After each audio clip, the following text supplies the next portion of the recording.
사기 중에서 미자라고 하는 그 사람의 이야기가 나옵니다. 위나라 영공이라고 하는 임금의 소개를 받던 임금님의 애인이라고 할 수 있는데, 이 사람이 미자하가 어머니가 밤새 판탄을 쳐서 그 얘기를 듣고서 왕이나 올 수 있는 수레를 가지고서 어머니를 방문합니다. 근데 왕이 지극히 아프고 사랑했던 사람이기 때문에 그 이야기를 듣고서 왕은 그렇게 칭찬합니다. 얼마나 효심이 깊은가. 그러니 자기 다리가 잘려나가는 형벌도 아랑곳하지 않고 어머니를 찾아갔으니 참 대단한 효심이다, 이렇게 칭찬을 하는 거예요. 왕이 끄는 수레를 탔다가는 월령이라고 해서 발목을 잘라버리는데, 그런 건 무시하고서 수레를 타고 나간 것이죠. 왕과 함께 복숭아 밭을 이렇게 거니는데, 복숭아 하나를 따서 먹어보니까 너무나 달콤한 거예요. 그래서 자기가 배워 먹었던 그 복숭아를 왕한테 건넵니다. 드셔보시라고. 얼마나 달콤한지 모른다고. 근데 왕은 너무 흡족한 거예요. 짐을 얼마나 사랑하고 아끼면은 자기가 배워 먹은 것조차도 이렇게 내어주는가. 이렇게 하면서 감복을 합니다. 세월이 지나요. 미자하의 외모도 예전 같지가 않습니다. 왕의 마음도 변했어요. 자그마한 실수를 보게 되는데, 왕이 노발대발하면서 저 녀석은 처음부터 아주 비천한 놈이고 아주 예의가 없는 놈이다. 내가 끄는 수레를 몰고 나가지 않았나. 자기가 먹던 복숭아를 나에게 바치라 않나. 당장 내친 다음에 목을 베라 해서 죽였던 보사가 나옵니다. 이 이야기를 좀 생각해보면 생각할 거리가 참 많습니다. 수레를 타고 나간 일도 하나의 객관적 사실이고, 자기가 먹던 복숭아를 왕한테 바친 것도 하나의 객관적 사실인데, 어떤 마음으로 그것을 바라보느냐에 따라서 천지 차이로 이렇게 이해를 하고 왕은 생각을 했던 거예요. 사랑의 마음, 기뻐하는 마음, 아끼는 마음으로 봤을 때는 많이 용납해 줄 수 있고, 그러한 작은 실수조차도 수용하고 받아들일 만한데, 자기 마음이 변하니까 그 미자하의 그 과거 지사까지 다 들춰내서 죄를 묻고 죽이는 일이 있게 된 거죠. 우리 인간의 마음이라고 하는 것이 이렇게 오묘합니다. 마음에 따라서 상황이 달라집니다. 상황이 달라집니다. 우리가 객관성 따지지만 사실 객관적이지 않은 것들이 많이 있습니다. 한번 여러분들 마음으로 한번 대답해 보세요.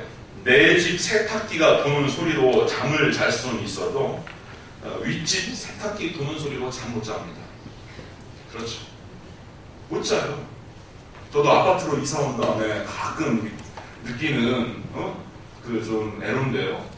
그냥 애들 빨리 돌아가는 내 집 세탁기 소리는 그냥 낮잠도 자고 밤새 돌아가서 푹을 자는데 윗집 옆집 세탁기 돌아가는 소리는 그렇게 싫고 따져 묻고 싶은 마음이 이렇게 올라옵니다.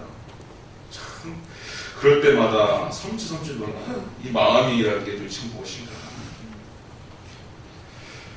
시골에서 남매를 키운 할머니 할아버지가 남매가 살고 있는 서울에 올라왔습니다. 이제 분가를 해서 서울에서 이제 직장 생활을 하느라고 결혼도 하고 자녀도 두고 해서 서울살이를 잘한다 해서 올라왔는데, 딸네 집에 와서 가만히 있다 보니까 사위가 애기 젖병도 물리고 또 기저귀도 갈고 그렇게 빨래도 하고 하는 모습을 봐요.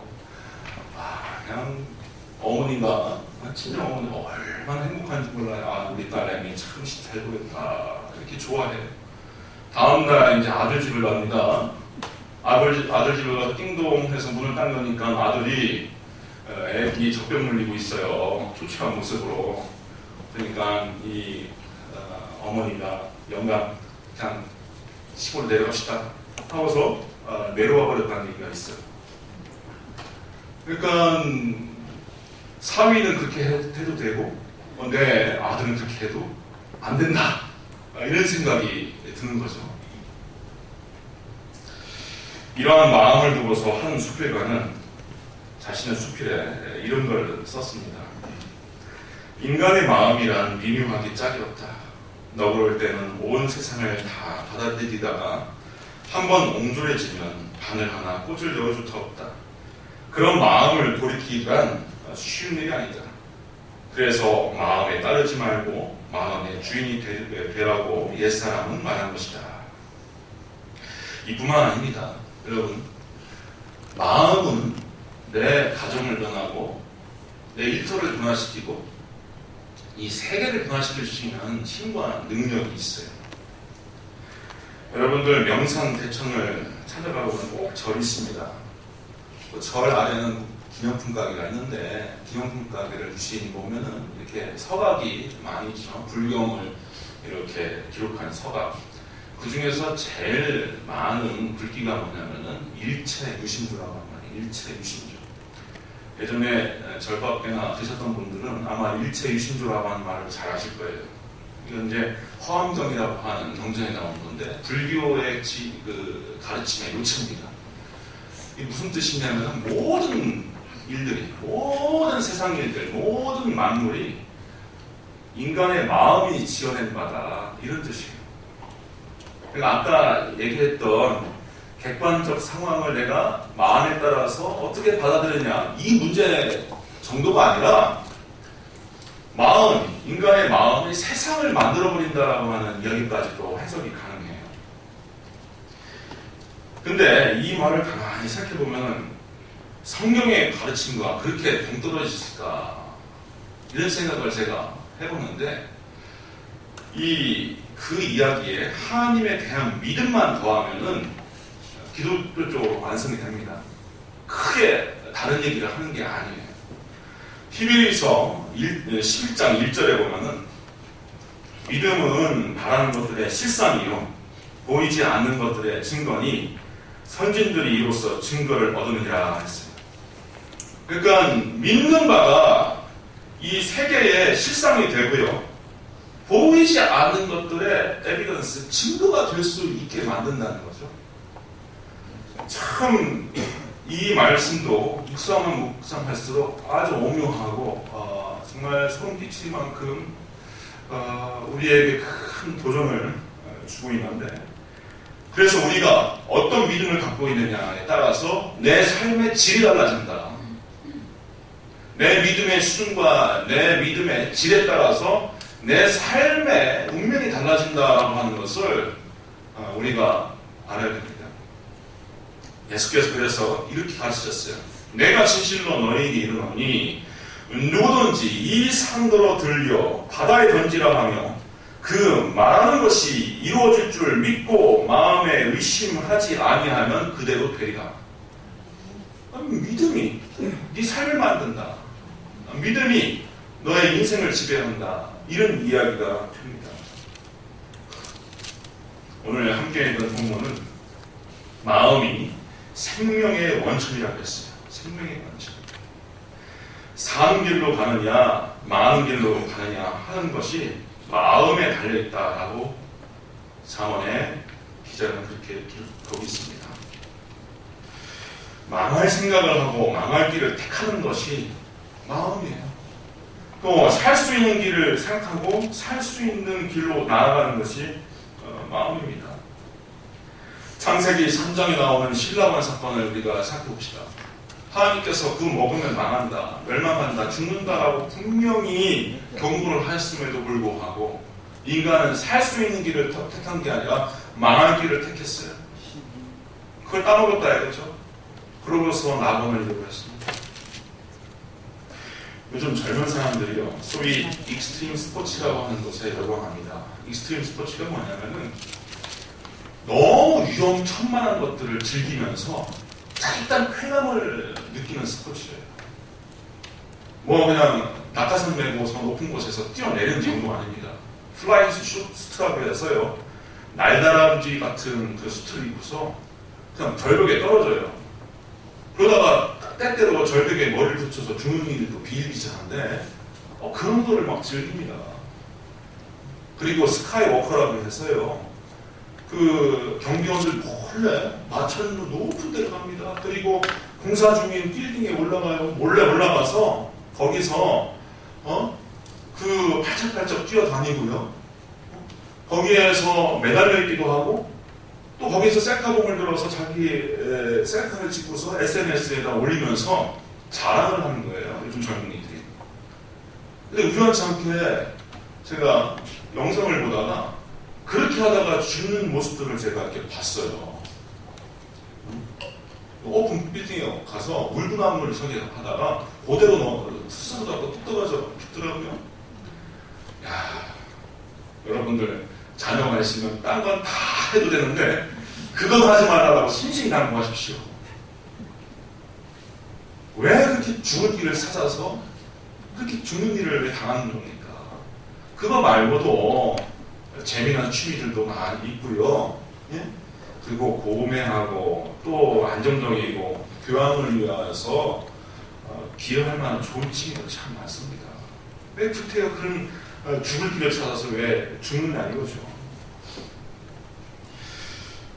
저희 장인어른께서 일제시대나 6.25나 이렇게 거쳐오시면서 지금까지 84세 평생을 살아오시는데 이렇게 가끔 만나뵈면은 결혼 생활 17년 동안 하시는 얘기가요. 그 명언이 있어요. 매번 붙잡고서 목사 사위한테 설교를 하는 게 딱 하나의 교훈이에요.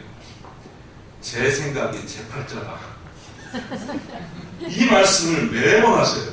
매번 하세요. 밥상머리 앉혀갖고 목사한테 그 말씀을 하세요. 제 생각이 제 팔자다. 나는 박서방도 생각 잘 해야 되고 잘 선택하면서 살아라, 인내하라 하면서 그렇게 말씀하시는데, 그래서 오늘 본문을 이렇게 묵상할 때 되면은 저희 장인어른과 이렇게 오버랩이 됩니다. 아주 같은 교훈을 하신 거거든요. 그렇습니다. 죄도요, 마음이 먼저 짓습니다. 마태복음에 보면 예수님께서 음욕을 품고 여자를 보는 자마다 이미 가늠했다 말씀하시고요. 요한 1서 요한서도는 형제를 미워한 자마다 살인했다 이렇게 가르치고 있습니다. 우리는 겉으로 일을 지어내지 않으면은 뭐 이게 죄가 아니다 생각할 수 있어도 하나님은 우리의 마음을 먼저 보시고 그 마음부터 죄를 짓고 있다. 그 마음의 씨, 죄의 씨를 제거하지 않는 한 우리는 본질적으로 죄인으로 살 수밖에 없다 하는 것을 분명히 여기 가르치고 있어요. 이런 문제에 실패한 대표적인 인물이 누굽니까? 가룟유다 아닙니까? 가룟유다. 요한복음 13장 2절에 보면은 마귀가 벌써 시몬의 아들 가룟유다의 마음에 예수를 팔려는 생각을 넣었다라고 했습니다. 근데 이때 자기가 경성하고 이러면 안 되지, 이러면 안 된다 해서 자기의 마음에 자라오는 죄의 싹, 죄의 열매를 빨리 내어 던지고 정신 차렸으면 스승을 배반하는 일은 없었을 겁니다. 여러분, 누구나가 나쁜 생각은 가질 수가 있어요. 앞에 있는 저조차도, 이렇게 설교하는 저조차도 나쁜 생각 들 때가 많이 있습니다. 근데 장로교회 청취자인 존 칼빈 선생은 뭐라고 얘기했습니까? 새가 우리 머리 위에 날아가는 것은 막을 수 없지만 둥지를 트는 것은 막을 수 있다고 했습니다. 나쁜 마음, 죄에 가득한 의도, 성향, 이것을 키워내는 데 있어서는 바로 그 사람, 그 당사자가 문제라는 거죠. 그 당사자의 책임이 있다 이거죠.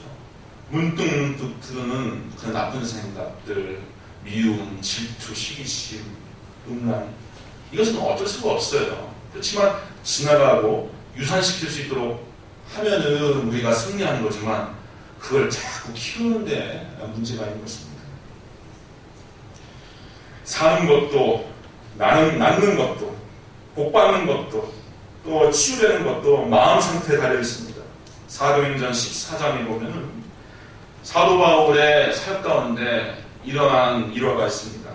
루스드라에 발을 쓰지 못하는 한 사람이 앉아 있는데 나면서 걷지 못하게 되어 걸어본 적이 없는 자라. 바울이 설교하는 것을 듣거늘 바울이 주목하여 구원받을 만한 믿음이 그에게 있는 것을 보고 큰 소리로 이르되 네 발로 바로 일어서라 하니 그 사람이 일어나 걷는지라 했습니다. 지금도 하나님께서는 우리의 심령을 살피실 때 과연 치유받을 만한 믿음이 있는가, 구원받을 만한 믿음이 우리에게 있는가, 복을 받을 만한 믿음이 있는가, 이것을 살피신다는 것 아시길 바랍니다. 이 루스드라의 이 다리 장애인에게는 구원받을 만한 믿음, 치유받을 만한 믿음이 그 마음에 있었던 겁니다. 이게 하나님의 역사를 끌어오게 된 겁니다. 하나님의 역사를 끌어오는 믿음의 주인공들 되기를 주님의 이름으로 축원드립니다. 그러면 어떻게 해야지 우리가 생명의 근원인 이 마음을 지킬 수 있을까요? 첫째는 늘 하나님의 말씀을 마음에 두고 깊이 생각하면서 사실 수 있기를 바랍니다. 우리는 너무나 터무니없이요 마음에 담을 필요가 없는 말들을 오히려 깊이 담고 삽니다. 운전하고 지나가다가 다른 운전기사가 문을 내리고서 막 나한테 욕설을 하는 것, 뭐라고 하는 것, 그거는 하루 종일 마음에 담고 살아요. 하루 종일 마음에 담고 살아요. 마음에 담을 필요가 없는 것은 또 마음에 담고 살아요. 근데 하나님의 말씀이 우리에게 얼만큼 담겨져 있는가. 예수님의 어머니 마리아의 경우를 보십시다. 천사가 처녀의 몸을 빌어서 하나님의 아들 메시아를 보낸다고 수태고직을 합니다. 이때 누가복음 2장 19절에 어떻게 기록하고 있냐면 마리아는 이 모든 말을 마음에 새기어 생각하니라 했어요. 그리고 어린 예수가 자라서 어머니 아버지와 떨어져서 성전에 오래 머물러 있는 것 때문에 부모가 어린 예수가 길 잃은 줄 알고서 황급하게 찾다 보니까 성전에서 라비들과 함께 하나님 말씀을 가지고 토론을 하고 있어요. 그때 꾸중을 하죠. 그렇지만 어린 예수는 내가 아버지 집에 있는 것이 왜 문제입니까? 이런 식으로 도리어 묻는데, 근데 유일하게 마리아만은 이 모든 말을 마음에 두리라 했어요. 모든 말을 마음에 두라. 여기에 마리아의 위대함이 있습니다. 로마 가톨릭에서는 마리아를 성인 이상으로 또 예수님의 필적할 만한 존재로 그들의 말로는 존숭한다고 하지만 우리 개혁신앙으로 통해서 보면 좀 문제성이 있긴 있어요. 그런데 그것만큼 마리아가 왜 신앙의 표본이고 위대하냐면 이렇게 하나님의 말씀을 가슴에 담고 마음에 새기어 생각할 줄 알기 때문인 거예요. 이것이 시련을 이기게 합니다. 자기 아들 예수가 터무니없는 질투와 죄목으로 피를 철철 흘리면서 죽어가는 그 장면에서 마리아가 예수 그리스도의 말씀을 담고 생각하지 않았더라면 여보시오, 내 아들은 죄가 없어. 저 아이가 정신착락을 일으켜서 자기가 하나님의 아들이라고 그렇게 이야기하고 다니는 것이요. 내가 보니 우리 아들은 절대로 메시아도 하나님의 아들도 아니요. 그러니 제발 살려주시오. 십자가에서 내려주시오. 그렇게 이야기할 수 있다는 거예요. 어떤 엄마가 자기 자식이 눈앞에서 철철 피를 흘리고 살을 찢겨가면서 죽는데 거기에 진짜 한 맺힌 피를 토하는 말로 살려달라고 하지 않을 어머니가 어디 있겠느냐는 거예요. 하지만 마리아는 고요히 예수 그리스도께서 고난을 당하시고 죽는 그 자리에서 예수의 죽으심을 계속 참고 함께 견뎌나갑니다. 그 이유는 바로 하나님의 말씀을 자기의 마음에 새기어 지키고 생각하기 때문에 그렇습니다. 여러분들 세상살이가 어렵습니까? 우리 성도님들 만만치 않죠. 하루하루의 일과와 또 만남과 또 업무들이 만만치 않을 줄 압니다. 그렇다면 여러분들 하루를 지배할 수 있는 말씀을 마음에 두실 수 있길 바랍니다. 나의 평생을 지배할 수 있는 마음을 우리 성도님들 마음 가운데 풍족하게 담아두실 수 있길 바랍니다. 그래서 하나님 말씀을 아침부터 일어나서부터 우리의 마음에 담는 것이 너무나 중요해요. 기도를 시작하는 것도 중요하고, 그래서 큐티를 해야 됩니다. 하나님 말씀을 읽으면서 하루를 시작하고 기도를 해야 되죠. 성경에 의하면 복 있는 사람이 크게 별스러운 사람인 줄 아십니까? 성경에 의하면 시편 1편에 이렇게 기록하고 있잖아요. 복 있는 사람은 오직 여호와의 율법을 즐거워하여 그의 율법을 주야로 묵상하는구나. 주야로 율법을 하나님 말씀을 묵상하는 사람이 복이 있는데 그는 시냇가에 심은 나무가 철을 따라 열매를 맺으며 그 잎사귀가 마르지 아니함 같으니 그가 하는 모든 일이 다 형통하리라. 이렇게 가르치고 있어요. 하나님 말씀을 주야로 묵상하고 마음에 담는 사람이 시냇가에 심은 나무가 철 따라 열매를 맺는 것처럼 살 수가 있다. 이 비결을 시편 1편에서부터 가르치고 있습니다. 이러한 복에 동참할 수 있는 여러분 되기를 주님의 이름으로 부탁드립니다. 그리고 염려되신 감사로 하나님께 기도하세요. 빌립보서 4장 6절 이하에 보면은 아무것도 염려하지 말아라. 다만 모든 일에 기도와 간구로 너희 구할 것을 감사함으로 하나님께 아뢰라. 그리하면 모든 시각에 뛰어난 하나님의 평강이 그리스도 예수 안에서 너희 마음과 생각을 지키시라 했어요. 이 도대체 마음이 어디 있는지, 뇌에 있는지, 가슴에 있는지, 이게 큰지 작은지, 이게 도대체 어떻게 생겨보는 건지 도저히 알 수 없지만 여러분들 마음 지키기가 참 어려운 거 같잖아요.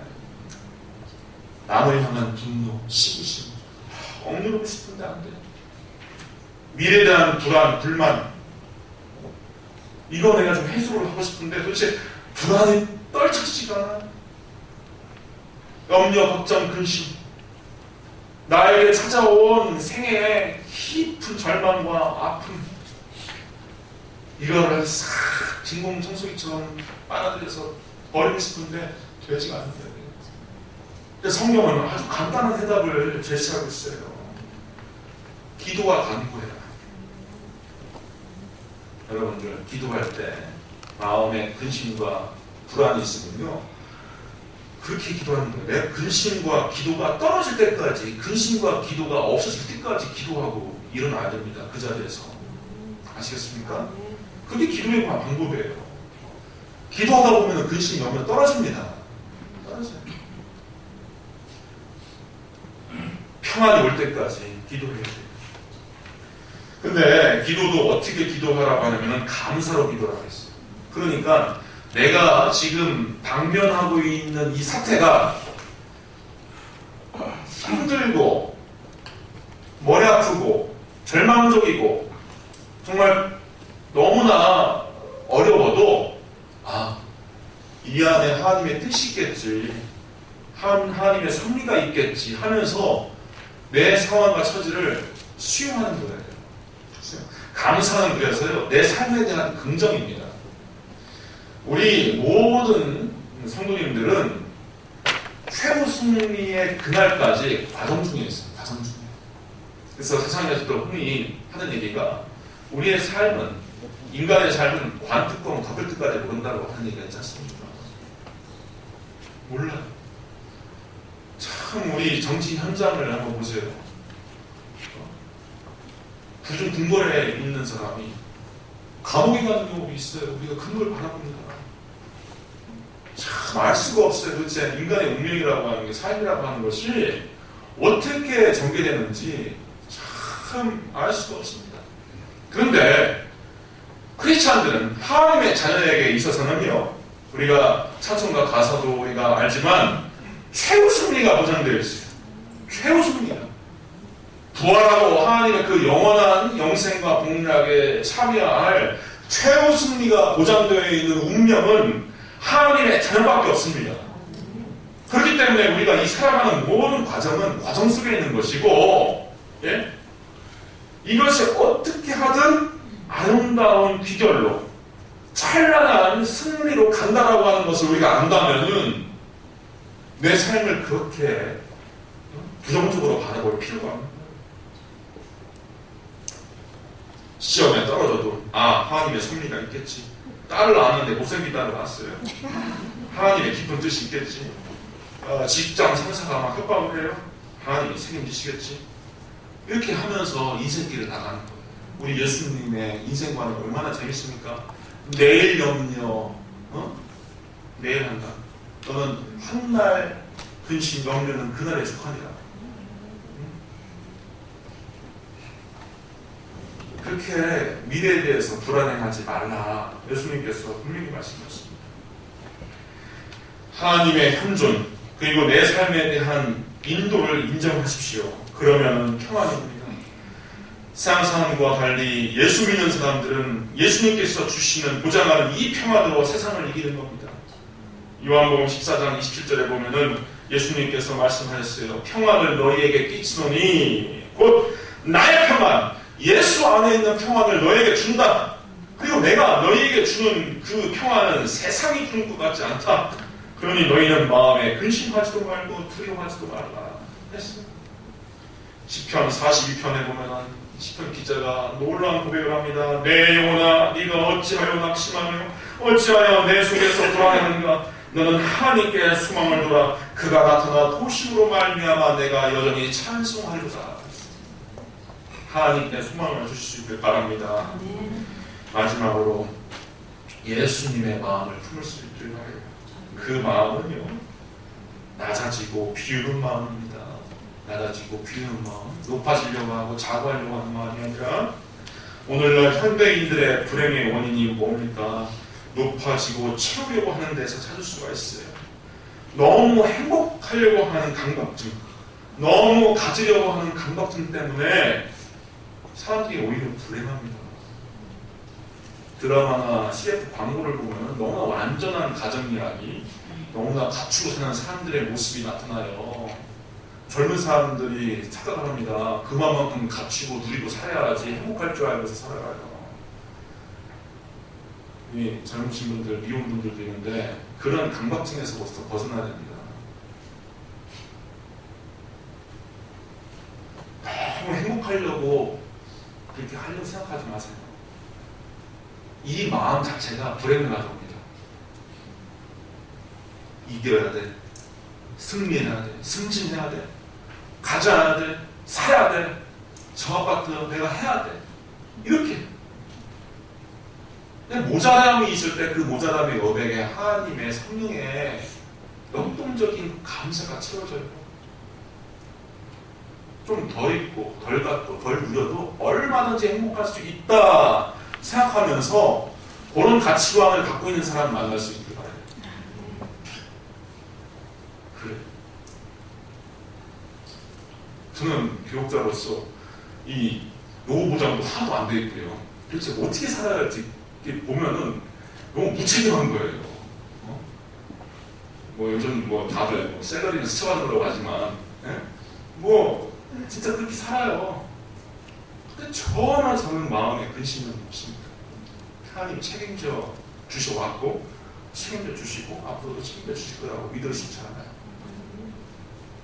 지금까지 인도하신 하나님이 내일의 하나님입니다. 여러분들의 미래의 하나님이에요.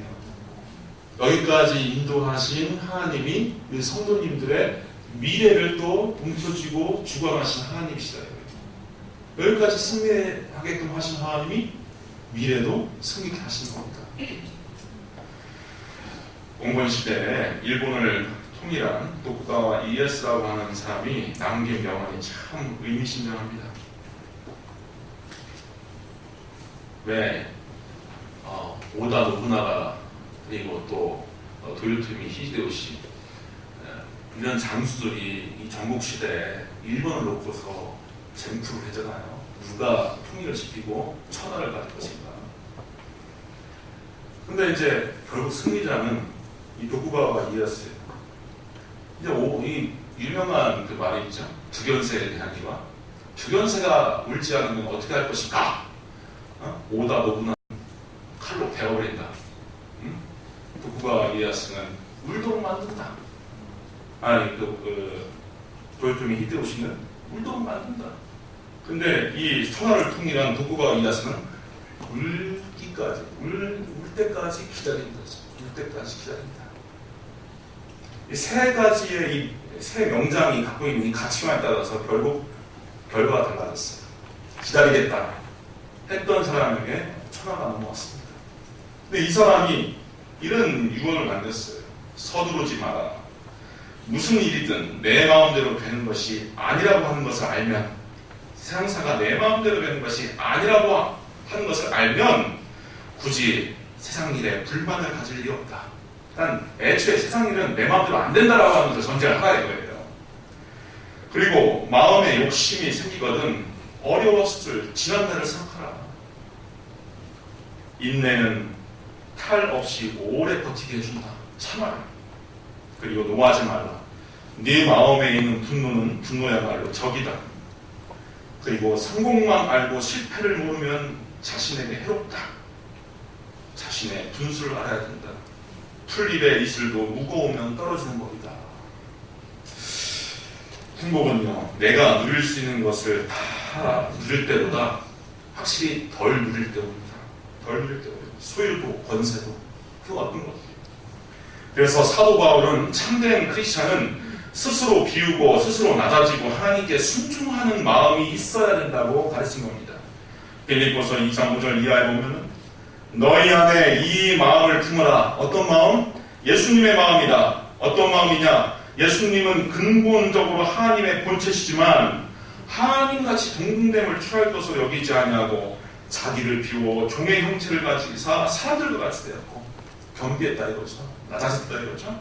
그리고 사람의 모양으로 나타나사 자기를 낮추시고 죽기까지 복종했으니 곧 십자가에서 죽이심이라 했어요. 이 마음을 품으라는 거예요. 이 교훈은 우리가 어떻게 살아야 된다, 어떻게 살아야 할 것이다 라고 하는 그 지침일 뿐만 아니라 가만히 들여다보고 우리 성도님들이 묵상해 보면은요, 이것이 사도 바울이 우리에게 건네는 행복론입니다. 행복론. 이렇게 살아갈 때 크리스찬으로서 행복을 누리면서 살 수 있다라고 하는 것을 가르치는 거예요.